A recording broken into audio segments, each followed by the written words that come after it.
Hey guys, I hope you all are doing good.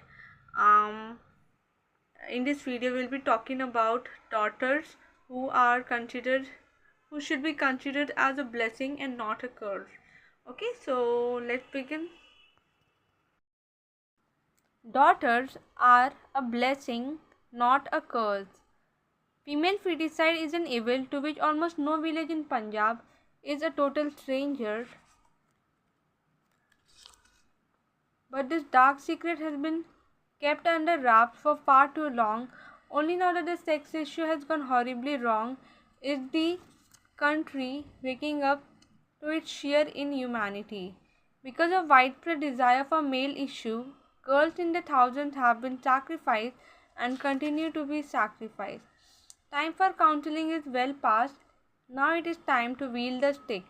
What must be drummed into the minds of the baby killers is that it is not just a social evil but also an extremely serious crime.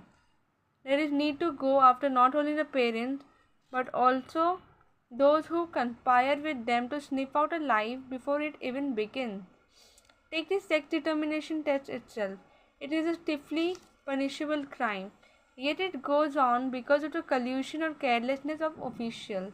Unless the fear of the law is ingrained in the public mind, the scourge cannot be eliminated. Not all parents kill their daughters because they hate them. Many are forced to take the extreme step only because they know it from experience that if she survives, her life will be worse than death.